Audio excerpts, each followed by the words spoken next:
A little girl, Celeste Rivas, just 13 years old tonight, autopsy bombshell. We learn this little girl partially skeletonized, her left eye gone. Traces of not only meth, but MDMA in her system. What was done to this little girl before she was killed with a, quote, sharp object? This, as David Anthony Burke, a.k.a. D4VD, the famous musician, whines behind bars.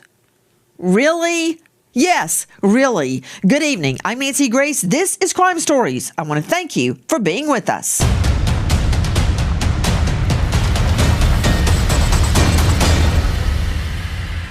He is charged with murder. That witness may be looking at, hey, I'm facing these charges if I don't turn state's evidence and tell them what I know. That's a possible that somebody came forward and they've identified where she was actually murdered. Straight out to Dave Mack, Crime Stories investigative reporter. Dave Mack, what happened in court?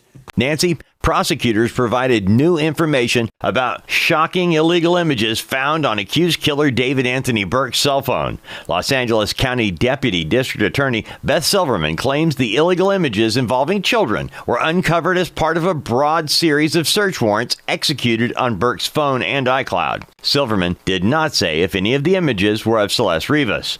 Burke's attorneys have insisted he's innocent and are demanding a preliminary hearing begin next week, meaning we might get a look at even more evidence as early as May 1st. Other than the CP found on Burke's phone, prosecutors also revealed a wiretap was used in the investigation. No real specifics about the wiretap other than to say it took place last year. Burke was shackled as he came into court wearing county-issued orange jail jumpsuit. The 21-year-old defendant appeared calm and at times tried to look bored, only speaking briefly to the judge, saying, "Yes, ma'am," as she made sure he understood what was taking place. Coming up, a status hearing scheduled for April 29th and a May 1st court date. Straight out to special guest joining us, Caitlin Becker, senior national correspondent, New York Post, host of podcast NY Postcast. Caitlin, bombshell autopsy report. And I'm wondering, now that I've seen the autopsy report, why the LAPD insisted it stay under seal for so long. Maybe because it's so incendiary. Remember at the get-go, Caitlin, a lot of news outlets were saying they can't determine COD. We have sources inside the medical examiner's office. They can't tell COD because she's decomposed, 1, and 2, dismembered. BS. Technical legal term. They've had the COD for months now, and that is death by a sharp object. So, what can you tell us? Do we know why the LAPD wanted it kept secret for so long?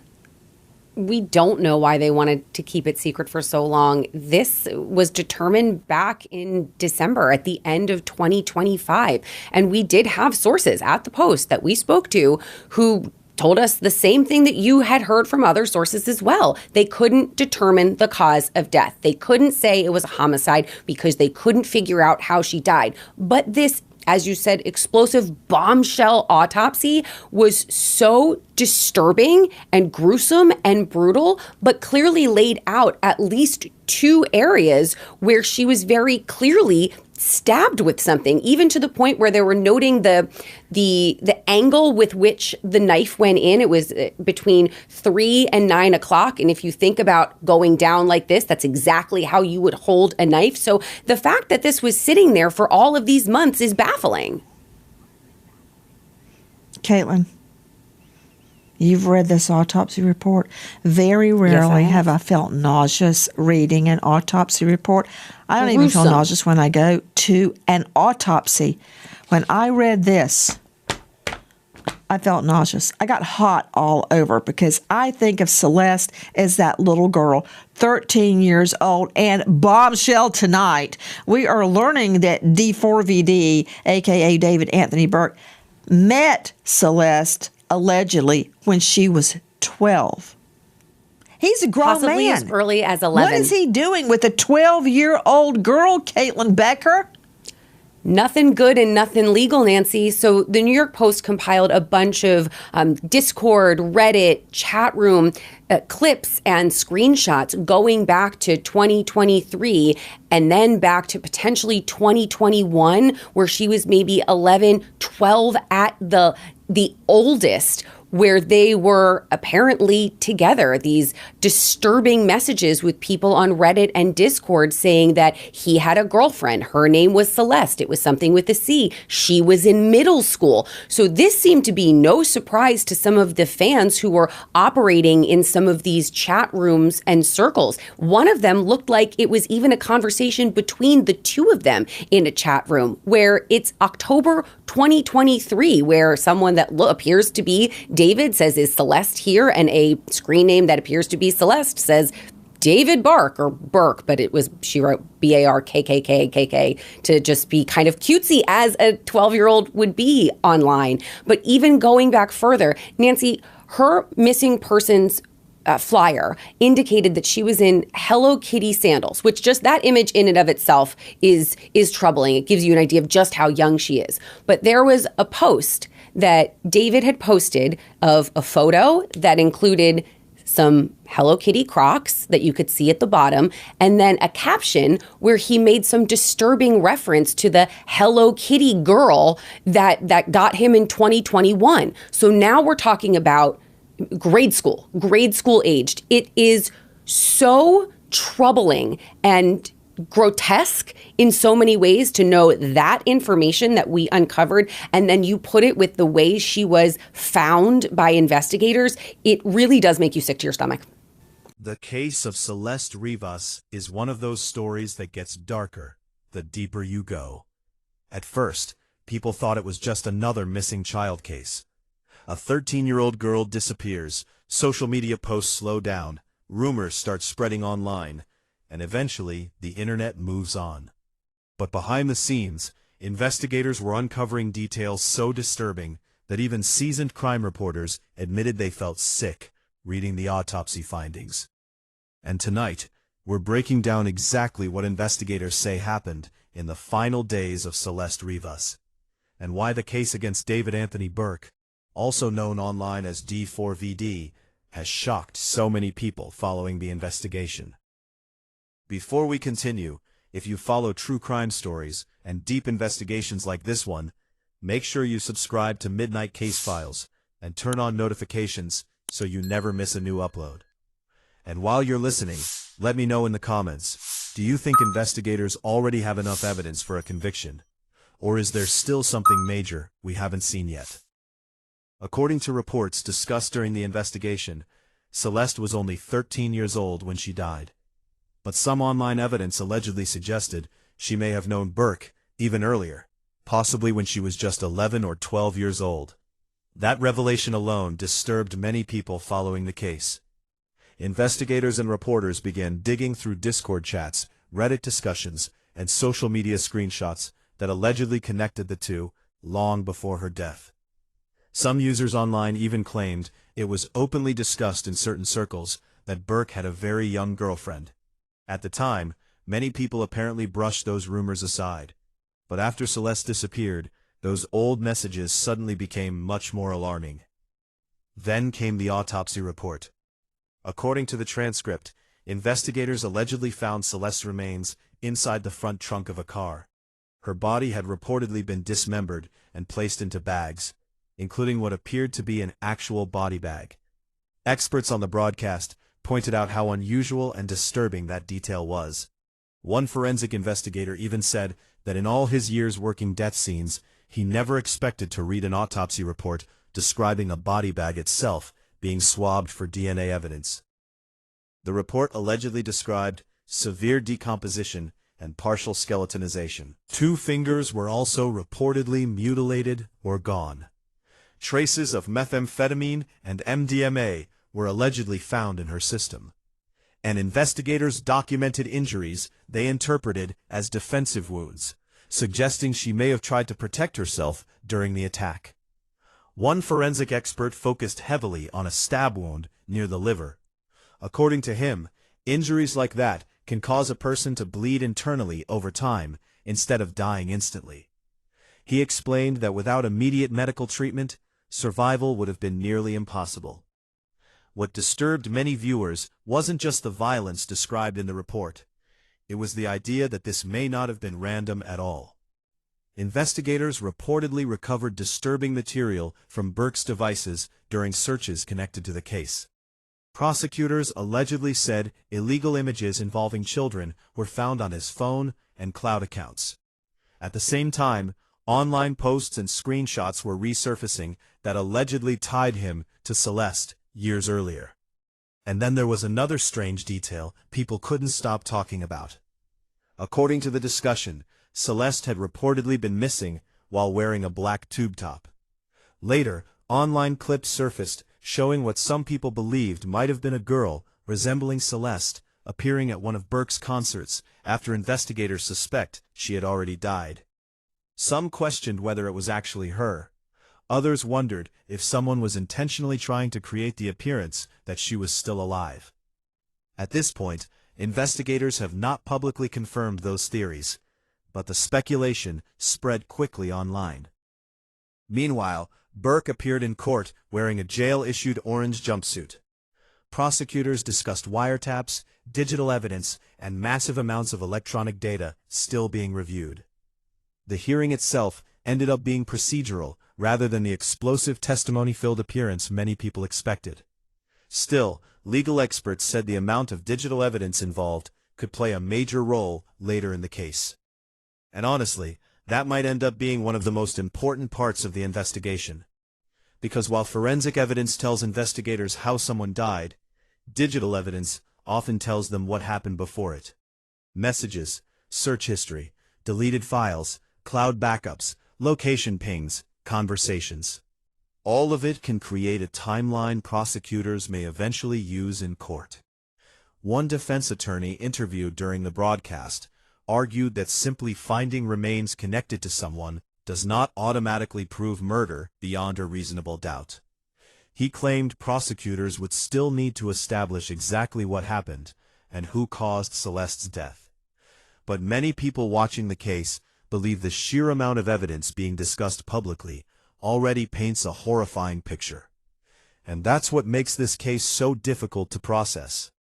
At the center of all the headlines, all the legal arguments, all the internet speculation, was a 13-year-old girl, a child whose life ended in a way investigators themselves described as deeply disturbing. As this case moves toward future hearings, more evidence will likely become public. And when that happens, the investigation surrounding Celeste Rivas may become even more shocking than it already is. If you've made it this far, comment "Justice for Celeste" below, so I know you watched until the end.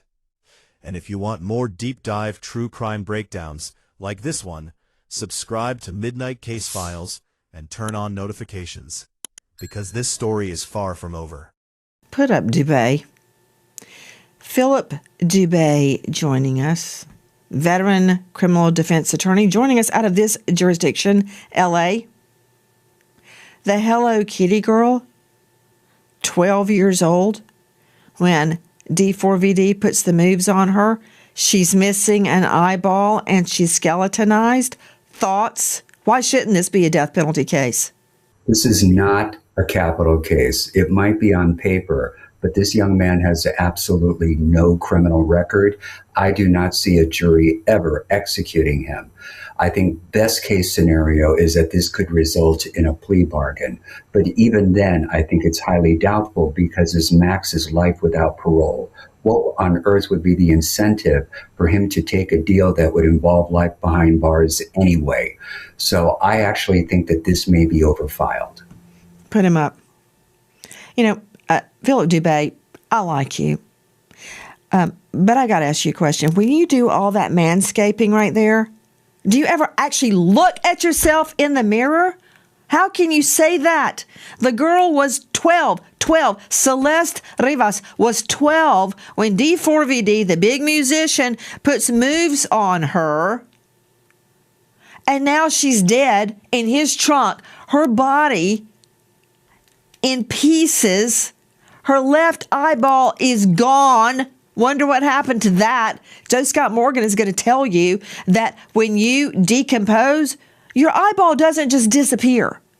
Where is her eyeball? Why did she have MDMA in her system? Meth in her system? Why? Why is this not a death penalty case? If this is not a death penalty case, what is? There has to be some evidence, that he's the one who actually did it. Merely having a corpse is not proof beyond a reasonable doubt that he is in fact the actual killer. At most, what you have is him having constructive possession of her because her remains were found in the car. Now, having said that, the jury is going to have to find, assuming it even goes to a penalty phase, that he's irreformable, irredeemable, and that the only just outcome for him would be California's lethal injection. I predict that no jury will ever execute this young man. If you have been leaning on credit cards lately just to cover living basics like groceries, gasoline, utility bills, you're essentially paying a survival tax of 20% interest or more. American Financing is helping homeowners tap into their equity to pay off high interest debt with mortgage rates currently in the fives. On average, American Financing is saving their customers $800 a month. Not just $800, but $800 a month. There are no upfront fees to talk to a salary-based mortgage consultant. Why do I care about that? Because they don't get a percentage of sales. They're salary-based. Start today. You could even delay 2 mortgage payments. American Financing, America's home for home loans. 866-888-0344. That's 866-888-0344. Or simply go to americanfinancing.net/Nancy. And good luck. Straight out to Joseph Scott Morgan joining us. I need you, and I need you now. Professor of Forensics, Jacksonville State University, which has an incredible new facility and program for criminal procedure. We've done a lot of recreations together. He is the author of a bestseller, Blood Beneath My Feet, on Amazon, and he is the star of a hit podcast, Body Bags with Joseph Scott Morgan. But all that aside, he is a death investigator with over 10,000 death investigations under his belt. Now, how is a death investigator different from a medical examiner? He goes out to the scene and he sees all the scenes as they are when police find the body. He looks at accidents. He looks at natural causes. He looks at suicide. He looks at undetermined and, of course, homicide. And he knows the difference. Usually one glance and he can tell you. Could you walk us through and try to skip the medical examiner vernacular? Like you're talking to a jury, please, so we can all understand. See, I understand what it means when I read in the autopsy, her left eyeball is gone. How did that happen? That did not happen naturally. I know what it means that MDMA is in her system. Methamphetamine is in this little girl's system. I know what it means that her head is in an actual body bag with handles on it. That's not a trash bag. And that under the body bag, which they had to go get, or is it one of his props for one of his creepy songs about death?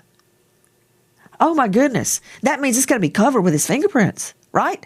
That said, underneath the body bag, an actual body bag, is a trash bag with her dismembered body in it.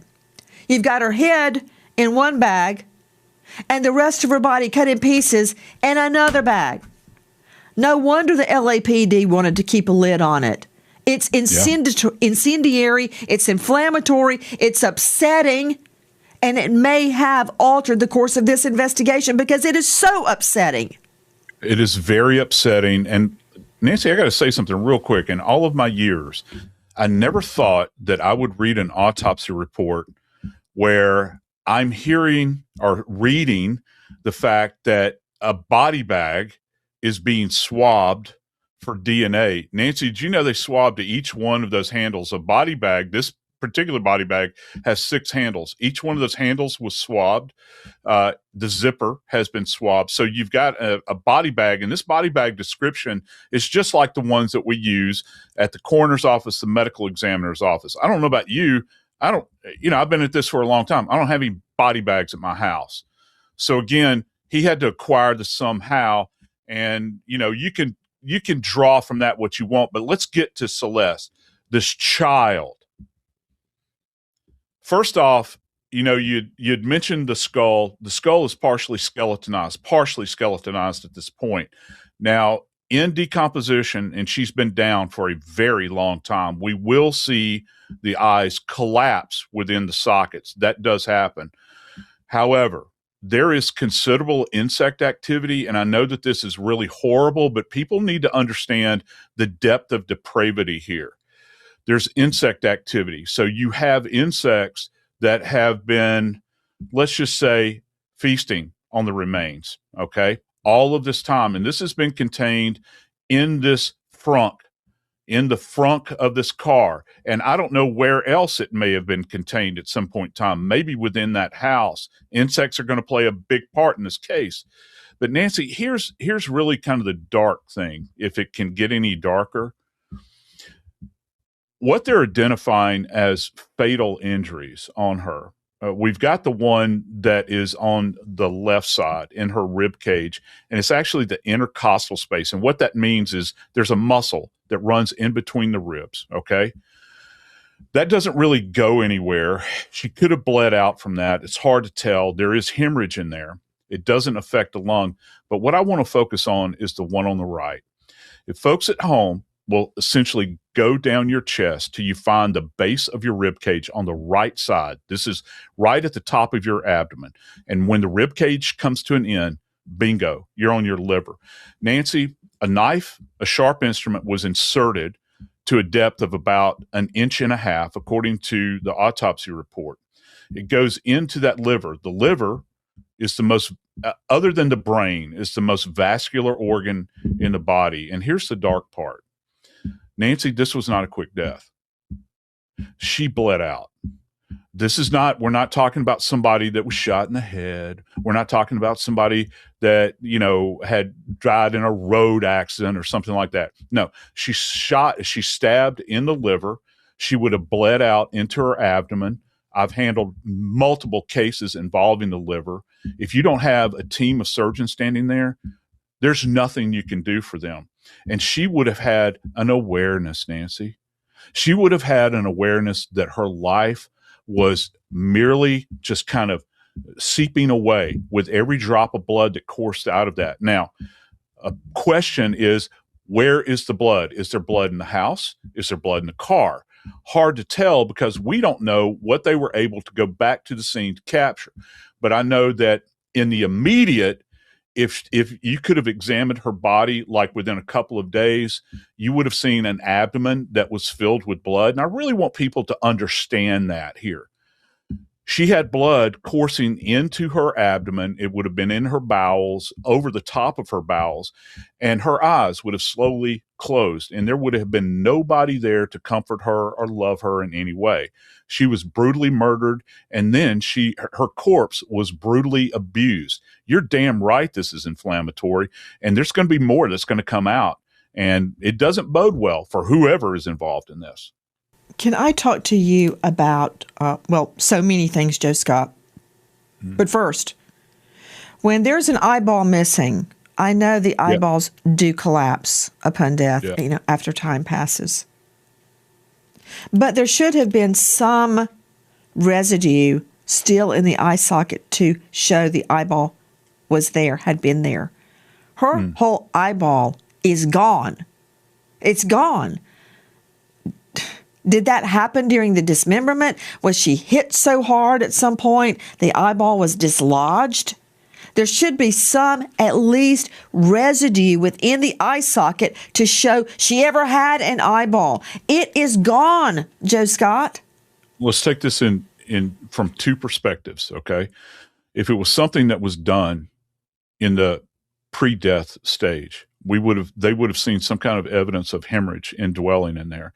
Now, as to whether or not it was removed in a postmortem, who knows at this point in time, because you would have, and actually on the socket itself, I've had cases like this where you would see tool marks because of sharp instrument in the eye socket right here. Okay. If somebody's trying to remove an eye externally, you would see tool marks on this area. My suspicion is, and again, this is very graphic stuff, you're talking about maggot activity at this point in time, and maggots will feast in this area and they'll clean the area out. And I've seen this happen over and over. I still think there would have been residue. I think that she struggled when she was first stabbed. She was stabbed multiple times, and that one of the stabs went in her eye. Well, we'll see if they can actually tie that back. Can I make one more point, and I'll shut my mouth? Please, because I want to get to the fact she's got 2 missing fingers. 2 fingers are gone, right? Just like the eyeball. You want to tell me maggots marched off with those 2? No. I'm not going to tell you that. What I will tell you, though, is that this injury that she has on the left side, it doesn't communicate with the lung. But, we don't have a weapon at this point in time. Guess what? If they did what I think they may have done, what they're talking about in this autopsy report, they talk about the cortical surface of the rib. That means the outer surface of the rib. That knife or that instrument made contact with that rib. Guess what they can do with this? And you know it. They are going to remove that rib. They'll clean it up, and they're going to turn that rib over to tool mark section, and they will examine it. They can look at it with the unaided eye. They can look at it microscopically, and we can get a sense perhaps of what type of instrument was involved. If it goes into the liver, though it's a solid organ, you can't do tool mark on that. However, that rib, that insult right there, is going to be key here, and they're going to hang on to that. Additionally, and I don't want to jump too far ahead, but with the dismemberment, okay, they're going to take sections of bone from that as well, like the ends of the bone. If you're talking about the femur or the humerus in the arm, the femur in the leg, they'll take the sections out of there where this instrument passed through. I don't think it's the same section. They're talking about that this instrument, whatever it is, passed through both the soft tissue and through the bone. Yeah. That is a ferocious stab to pass through the soft tissue, which is your skin, fat, muscle, and through the bone, which gives me a very good idea as to how she lost her eye and 2 fingers because, Joe Scott, it says in the autopsy report there are defensive wounds. So if she's doing that and a stab is happening, it could easily go through her left eye. You'd find markings here and here, maybe on her legs if she's in a fetal position. That's what defensive wounds mean. Yep. So the trick is, are they going to be able to prove that? And this is one of the problems that you run into, Nancy. Let me throw this out at you, okay? If you read that report, they actually use the term liquefied, and so that's what you're dealing with these remains. Okay, so we've lost a lot at this point because the cellular degradation that has taken place, it has literally liquefied in the bottom of this body bag. So they're really fighting an uphill scientific battle here to try to understand what actually happened. More to come. Well, I know this. I know she had defensive wounds. I know that the stab wounds to this little girl were so vicious it went through the soft tissue to the bone. I know that the defensive wounds most likely mean she's doing this, which could indicate how she got 2 fingers sliced off of her hand. I know her left eye is gone and that her head is partially skeletonized. And I know that when you pick something up like a body bag with 6 handles, this is where you look for DNA. You look everywhere, but this is an obvious choice for DNA to be found. Absolutely. Yes, no. Absolutely. Points of contact, Nancy. That's what we're looking for. And if any of these idiots did not have gloves on, okay, something people don't understand about body bags. these nylon handles are very coarse. Okay. And so you have a weave that's in there. So this transference of, say, touch DNA that might be there would transfer into those fibers. That's why they're swabbing these. It would not surprise me, Nancy, if they had not taken those handles and clipped them off and preserved those. The body bag itself will be Well, they preserved, darn well okay? better. That's a perfect place to get DNA. It's got like a consistency of a rope because it does. Your sweat, your touch DNA gets down in those fibers. It's a treasure trove of DNA. Yes, unless they thought to wear gloves. Then we're screwed. But on that body bag, on her body, she was still wearing the black tube top, which leads me back to you, Dave Mack. Not now, but in a moment. I want to pull up that video of a concert where there is apparently a Celeste look-alike up with his family members, relatives, watching his concert. Because according to what we're learning, that concert is after her death. And so that's the concert. But let's see. Is this right there? Is that a Celeste lookalike wearing the black tube top like her? Or are they trying to pull it over on us that she was still alive? Because I want you to check the dates, Dave Mack, while I speak with Dr. Geraldine Utter. But is that concert after when we think she's dead? So did they go to that elaborate effort to create a ruse that she's still alive? This is from clips of David on TikTok. She was found in her black tube top. Just let that percolate for a moment. And then, is that a Celeste lookalike at the concert? Okay. That aside, I can't wait to drop that bomb on Philip Dubé. Dr. Geraldine Utter is joining us. She is a renowned clinical psychologist specializing in psych evaluations and risk assessments within the criminal justice system.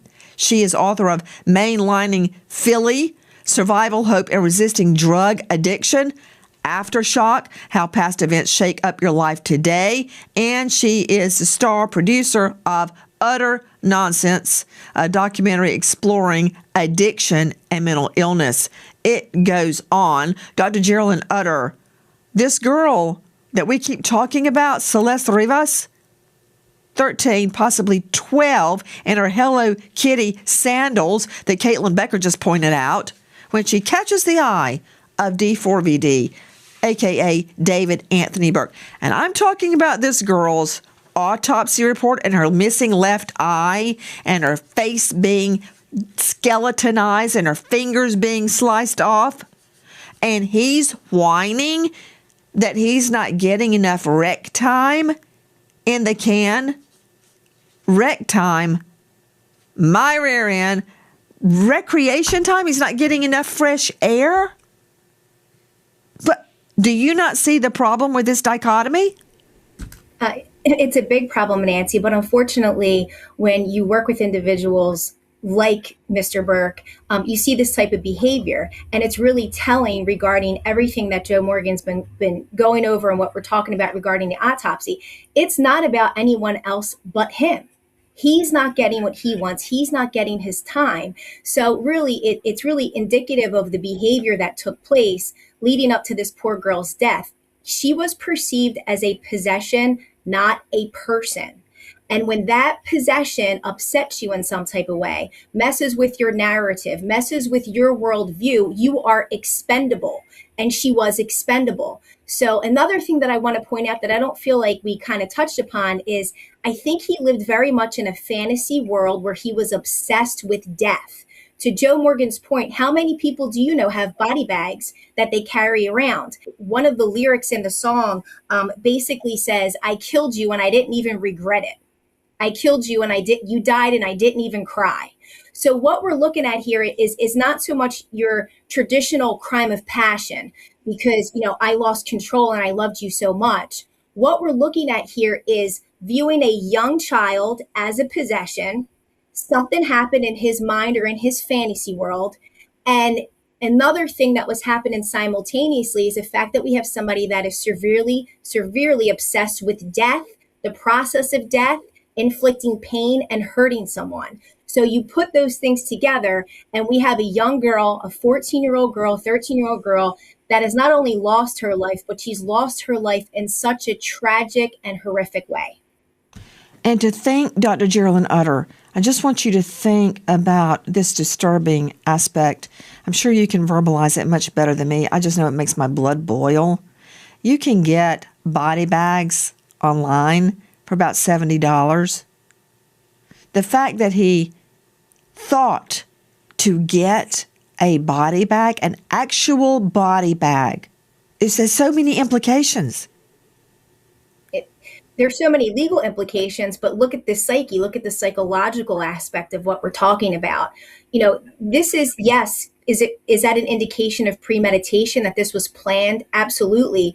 But the other thing that it tells me is he not only planned to hurt someone or to kill somebody because in his mind they did something wrong to him. Again, let's touch upon that obsession with death. The process of death, the manner in which she died, how she suffered, how she was tortured, and then to take it to the next level and already have a body bag. I mean, to me, it's not just you're thinking about, disposing of a body. You have a fixated obsession with death and with suffering. So that's just the extra layer of what's going to be unpacked or what people are going to discuss regarding this individual psyche and what's going through his mind. Hi guys, Nancy Grace here. Please join us on Crime Stories and stream it first on Fox 1. When breaking crime news develops, we investigate it and bring it to you. Bombshell updates, answers to unanswered questions from cases making the headlines and cases you may never have heard of until Crime Stories. We go inside investigations with exclusive interviews, crime victims, families seeking justice, investigators, experts, and sources from within the case itself. Stay on top of the nation's biggest trials with us, including gavel-to-gavel coverage with real-time analysis. Crime Stories with Nancy Grace. Stream it first on Fox 1. I hope to see you there, and thank you, friend. Why is it, Joe Scott Morgan, it's the pinky and the left ring finger were mutilated?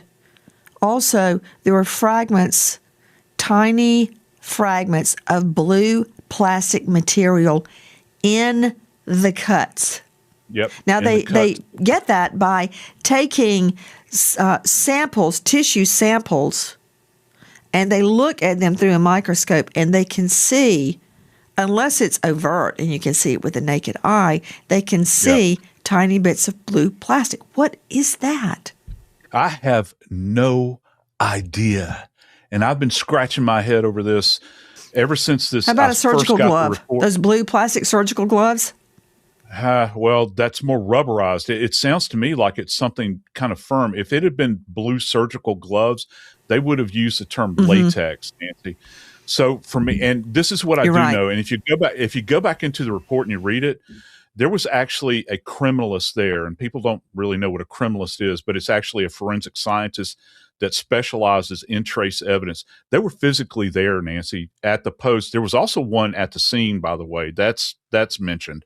They collected those items. Now, this is what they're going to do with those. You had mentioned, overtly, we refer to that as grossly. Like, can you see it, as they say, with the unaided eye? I think they could. They're going to take that, look at it, examine it. They're also going to look at it microscopically. And here's one more bit to this that you might find interesting.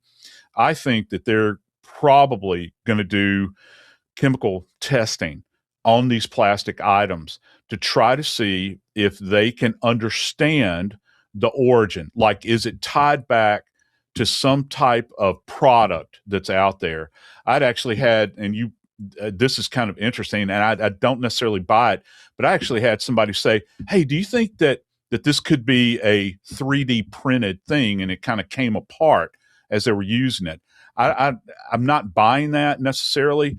Whatever it is, I think that came off of this item that's being used to dismember. And no, I don't think it's the same item that was used to stab her with. This has got to be something that's really robust. It's got to be some kind of saw.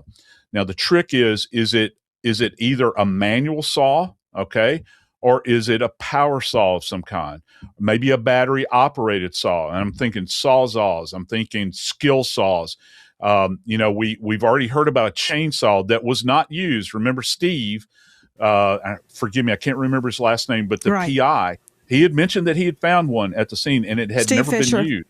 Yes, Steve. And That's wow, what a right. fantastic job he's done. He said that hadn't been used, but that doesn't mean that something else hasn't been used here. Nancy, this is a huge undertaking. If you've never been around the dead and you're trying to take apart a body, I can't tell you what a monumental task is. We work in the morgue. We have all the appropriate tools. You don't have these types of things just laying around the house. Philip Dubé, today it had been the moment we had been waiting for, a much hyped preliminary hearing. And when you have a preliminary hearing, the state brings on a series of witnesses, or maybe just one witness, like a lead detective that can testify to everything the state knows up until that point. And the judge then determines, is there enough for this to go to trial, as opposed to, a grand jury proceeding where they hand down a bill of indictment. However, what it actually seems to have been is a 3 out of 10, where it sets the stage for future procedural hearings. Correct. Right. What is that? Every criminal defendant has the right to have their preliminary hearing within 10 court days of the date of arraignment.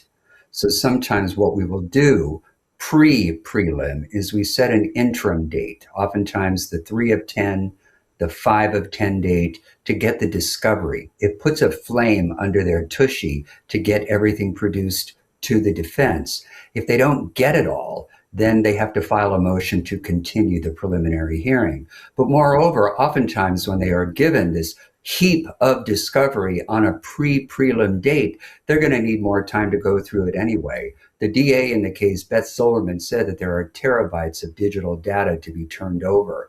And I sincerely doubt that Blair Burke et al. Is going to have enough time between the 3 of 10 and the 10 of 10 to get up to speed on this voluminous evidence. They're going to need more time. But the bottom line is they always slow it down, Dubé. Slow it down, because in every jurisdiction, they don't call it a 3 of 10 or a 10 of 10. In your jurisdiction, explain in simple terms what a 3 of 10 means. Everybody was expecting a preliminary hearing where witnesses would be called to establish PC, probable cause, and lay the framework for an indictment, for this to be bound over to Superior Court for a murder trial. Instead, it's more of a status conference. That's the bottom line. The way it works is the prosecution legally has 10 days from the date of arraignment to present a preliminary hearing. If it is not presented, it is a speedy preliminary hearing right. The case is dismissed. So what the defense often will do is within that 10-day period, they trail it day for day, maybe to the 2 of the 10-day period, the 3 or the 3rd of the 10-day period, to hope and pray that they get the discovery so that they are prepared for the 10th day themselves. Never mind the prosecution, but the defense also needs to prepare. And by demanding a speedy prelim, it puts pressure on the DA to get their act together, or this case is going bye-bye. Well, as far as I can tell, all we need to present to a judge is the autopsy findings and a witness placing D4VD with Celeste at the time of her murder. And I firmly believe, take off your defense hat one moment, how else would they be able to establish the date of death? They have an actual date of death if they did not have a witness. My hunch is that the digital all died, all her digital devices. She probably had a strong presence on her cell phone with texting, WhatsApp chatting, emails, social media posts and comments, and everything probably went radio silent. And they probably looked at her phone in tandem with his phone and maybe looked at cell towers where they were both pinging and could see when everything came to a reaching halt. Her going silent, her going radio silent on her social and digital does not a murder prove. there's got to be something else. There's got to be. When you said digital, I thought you meant maybe their text communications between D4VD, David Anthony Burke, and someone else about, we got to get rid of the body, or what? Let me tell you what just went down. Something to indicate that was the day of the murder, or a witness to the incident, or a witness to describe what, if anything, Burke said to them. But they have a definite time of death, which in a lot of cases we don't have. And you have to put in your indictment between the days of April 1, 2026 and June 1, 2026, because you don't really know the day. And that will suffice in an indictment. They did not have to give us a date, but we do have a date. So it's either digital communications or a witness, because it sure ain't from the decomposed body. They may have had a forensic entomologist. They probably looked at the insect activity on the young girl's body, and they could tell based on the insect activity, the larva, etc., almost down to a scientific certainty when she died. And with Is that true, Joe Scott Morgan? Because I've never known of a maggot being able to tell time. You might get within a day or two based on the age of the blowflies or the larva, but you're not going to get an actual date. No, you're not. God bless Philip, but I got to tell you, you're not going to be able to set your watch by it. Okay, it's very broad, and and I do concur with Philip. I think an entomologist is going to be involved in this for a variety of reasons we could go into, but you can't. That's not something you can actually set your clock by. You can't look at a maggot husk and say this person died at this particular time. Caitlin Becker joining us, senior national correspondent of the New York Post and host of a hit podcast, New York Postcast. Caitlin, so today everyone was expecting the preliminary hearing where we're going to hear witnesses, they were going to be cross-examined. Instead, it was a status conference. Ugh, they're painful. I've been in many of them, and it's basically scheduling. But what is going to happen next? And what is happening to D4VD behind bars? He's already been segregated because he's too famous to be in GP, general population. But yet, there are complaints already that he's not getting enough recreation time, not enough fresh air. What does he think this is, a spa? Well, as for what happens next on the legal front, you know this better than anyone. These things oftentimes take forever, and it's such a process to do the scheduling and the staying of things and all that kind of back and forth. But as for what's happening inside the jail, it is not a spa. It is jail. He's not been released on any kind of bail. There's no way on God's green earth that's going to happen. He gets to shower every other day. He gets a phone call every other day on the same day that he showers. So shower day is a big day for him. Only a couple hours a week of recreation time. He's alone. He's not on suicide watch, but he's alone because they think he, as you said, the celebrity status is too high that something could potentially happen to him inside of the prison. So it's not great in there, nor should it be for him while he's in jail. Like, that is what this is. He's not incarcerated long term, but he's behind bars awaiting trial on some of the most heinous charges that you could possibly have. One of the things that was noted is there wasn't any money in one of his in any of his funds. I don't know if that has changed from when he got in there until you and I are talking now, but it's not pretty for him in there, and it shouldn't be. Caitlin Becker, he is in the same CI Correctional Institute as Nick Reiner. And there have been many, many other celebrities in that particular jail. So I doubt very seriously that he is being mistreated, or it would be the headline in the New York Post. We would hear all about it. Yeah, people would be screaming from the rafters on his team. As you said, Nick Reiner's there. Suge Knight has been through there. Tory Lanez has been through there. It's very similar to the MDC here in New York, the one in Brooklyn. It's like when you first get processed, that's the one where Mangione is in, and that's the one where Diddy was in. So it's very much when you're a celebrity and you get caught doing something in LA, you kind of go to one of these facilities, and it's very often that it's the kind of a repeat of different celebrities. So it's not like this is anything new for the facility or for the corrections officers in there. American homeowners, the FBI has been warning about a type of real estate fraud called title theft. Your equity, the target. With just a forged signature, your ownership can be transferred out of your name. And without protection in place, you're left with an emotional and financial nightmare. That is why we partner with Home Title Lock, so you can find out today if you're already a victim and protect yourself. Use promo code Nancy at HomeTitleLock.com to get a free title history report. Free title history report, plus a free trial of their $1 million triple lock protection. That's 24/7 monitoring, urgent alerts, and if you are a victim of fraud, they will spend up to $1 million to fix it. Please don't be a victim. Protect your equity today. You've been working your whole life and putting money into your home. Don't lose the equity. That's HomeTitleLock.com. Promo code Nancy, or just use the link below, and good luck.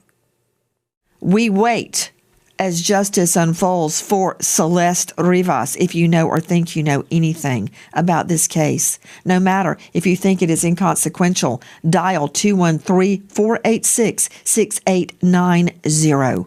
We remember an American hero, Deputy John Sandlin, Solano County Sheriff's, California, killed in the line of duty, leaving behind a grieving wife, Kay, and 3 daughters, Susan, Lori, and Elizabeth.